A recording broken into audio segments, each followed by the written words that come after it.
तमाम तारीफ, हर तरह की हमदो सना, किबरियाई और बड़ाई लायक व ज़ेबा है सिर्फ एक अल्लाह तबारक व तआला वाहदहु ला शरीक के लिए, जिसने इस पूरी कायनात को पैदा फरमाया और क़यामत तक आने वाले इंसानों की रहनुमाई के लिए मोहम्मद रसूलुल्लाह सल्लल्लाहु अलैहि वसल्लम पर अपना कलाम नाजिल फरमाया। ऐ अल्लाह, तू अपने बंदे और रसूल मोहम्मद सल्लल्लाहु अलैहि वसल्लम पर, आपके असहाब पर, आपके मुत्तबईन पर और जो लोग क़यामत तक आएंगे और आप सल्लल्लाहु अलैहि वसल्लम की इत्तिबा करेंगे उन सब पर बेशुमार दुरूदो सलाम नाजिल फरमा। आमीन या रब्बल आलमीन। बुजुर्गों, भाइयों, दोस्तों, 1445 हिजरी का ये 5वां महीना जिसकी आज 9 तारीख है और उसका नाम जमादुल अव्वल है। आज के खुतबे जुमा में अल्लाह तबारक व तआला की तरफ से जो मदद आती है उसके बारे में जिक्र होगा। आप लोगों ने अक्सर अहादीस की किताबों में, जलसों में, दुरूस की महफिलों में, मुख्तलिफ जगहों पर यह बात सुनी होगी कि अल्लाह ताला की तरफ से मदद आती है। आज कोशिश होगी उसी बारे में बात करने की कि अल्लाह ताला की मदद कब आती है, क्या सूरत हाल होती है और इंसान को किस हद तक उसका इंतजार करना है। हम लोग चाहते हैं कि बस अल्लाह से मदद मांगी है फौरन आ गई, क्योंकि हम जल्दबाज हैं। हम चाहते हैं कि तुरंत हमारा मामला हो जाए। सूरह यूसुफ की आयत नंबर 110, ध्यान से सुने उस बात को जो सूरह यूसुफ की आयत नंबर 110 में कहा गया है। आपने उसका तर्जुमा पढ़ा होगा, लेकिन कभी कभी उसमें मैं भी शामिल हूं। मैं खुद पढ़ के उसको एकदम सख्त में आ गया कि इतना इस हद तक पहले ही पढ़ा है। लेकिन कभी कभी कुरान की एक खूबी ये भी है, ये बता दूं मैं आपको बीच में, कि आप एक तो आप उससे जो उसकी खुसूसियत है कि बोर नहीं होते, उकताहट नहीं होती, एक बात। दूसरी बात, आपने तर्जुमा पढ़ा, 2 साल के बाद आप कहोगे यार ये तो मैंने पहले से पढ़ रहा हूं, जबकि आप पढ़ चुके हैं उसको, वो कुरान में मौजूद है वो। लेकिन हमें ऐसा लगता है कि आज मैंने पहली दफा पढ़ी ये बात। तो ये खुसूसियत है अल्लाह के कलाम की।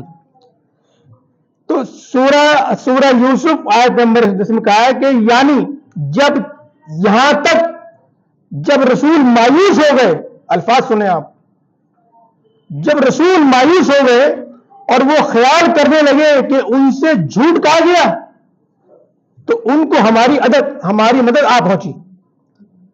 यानी खुद रसूल मौजूद है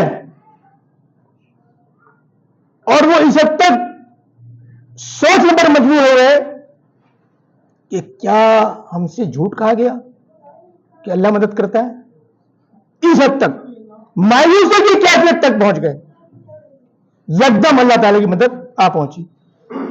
तो इससे यह पता लगता है कि जब के रसूल खुद मौजूद है, उनके लिए भी इस कदर इंतजार कि इस हद तक कि वो सोचने पर मजबूर हो गए कि क्या हमसे झूठ कहा गया। ये जो अल्फाज है, ये मेरे जब पढ़े मेरे सामने आए, मैं दोबारा फिर कुरान करीम को देखा, मैं हिल गया। इससे पहले ही पढ़े थे, लेकिन इस हद तक अल्लाह के रसूल ये तक सोच लें इस बात को और मायूसी हद तक पहुंच जाए। और हमारा हाल क्या है? हम दुआ कर रहे हैं, हम चाहते हैं कि फजर में दुआ करें, जोर से पहले काम हो जाए, बल्कि जोर तो मैंने बहुत टाइम कह दिया। चाहते हैं अभी मुसल्ले से उठे या मस्जिद से बाहर निकले और बस सामने से काम होता नजर आए। جبکہ وہاں رسول کے تعلق سے بتایا گیا. اور ایک بات خوب سمجھ لیں کہ یہ جو نعمت ہے اللہ تعالی کی مدد کی، یہ نہیں کہ صرف رسولوں کے لیے یہ معاملہ ہے یا صحابہ کے لیے یہ معاملہ تھا. جو بھی قرآن کریم پڑھے گا، اس پر عمل کرے گا، یہ قرآن کریم قیامت تک کے آنے والے انسانوں کے لیے ہے. تو جو بھی اس پر عمل کرے اسی کو فائدہ ملے گا. جیسا کہ میں اکثر کہتا ہوں کہ یہ صرف مسلمانوں کی کتاب نہیں ہے، یہ دنیا کے انسانوں کی کتاب ہے. کاش ہم یہ سمجھ لیں. تو اس حد تک معاملہ ہے مدد کے آنے کا. بس شرط یہ ہے کہ آدمی آخر دم تک لگا رہے، اس کو یقین ہو اس بات کا کہ نہیں، میرا رب مجھے چھوڑے گا نہیں، میرا رب ضرور میری مدد کرے گا، میرا رب ضرور اس مسئلے سے نکالے گا، میرا رب ضرور مجھے جو پریشانی ہے اس کو دور کرے گا. میرا رب وہ ہے جو تمام چیزوں پر غالب اور حکمت والا ہے. اللہ تعالیٰ نے خود اس بات کا تصدیق کی ہے میرے اور آپ کے لیے. صحیح بخاری کی حدیث جس کا نمبر ہے 3194، 3194، بے شک میری رحمت میرے غضب کے اوپر غالب ہے. اللہ تعالیٰ خود کہہ رہا ہے.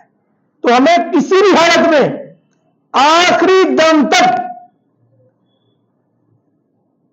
اس بات کو اپنے اندر پکا مستحکم رکھنا ہے کہ نہیں، میرا رب مجھے رسوا نہ کرے گا، میرا رب مجھے رسوائی سے بچائے گا.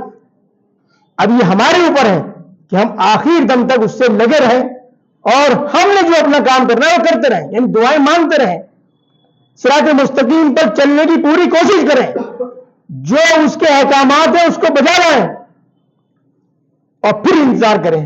اور انتظار اس حد تک کرنا ہے آخری دم تک کہ نہیں، کچھ بھی ہو جائے میرا اللہ وہ ہے جس نے موسیٰ علیہ السلام کو راستہ دیا، میرا اللہ وہ ہے جس نے ابراہیم علیہ السلام کو آگ سے بچایا، میرا اللہ وہ ہے جس نے اسماعیل علیہ السلام کو چھری سے بچایا. بہت سے واقعات، بہت سی چیزیں آپ کو بتائی جا سکتی ہیں. صرف یہ سمجھانے کے لیے ہے، یہ بات میرے اور آپ کے لیے ہے کہ ہمارا ایمان اتنا مستحکم ہو، اتنا پختہ ہو کہ ہمیں یقین ہو اس بات کا کہ چاہے کچھ بھی ہو جائے میرا رب میری مدد ضرور کرے گا. اللہ تبارک و تعالیٰ سے دعا ہے کہ اللہ تبارک و تعالیٰ مجھے بھی اور آپ سب کو بھی اس بات پر پختہ رکھے آخری دم تک، مرتے دم تک، کہ ہمیں پختہ یقین والا بنائے. آمین یا رب العالمین. وآخر دعوانا الحمدللہ رب العالمین.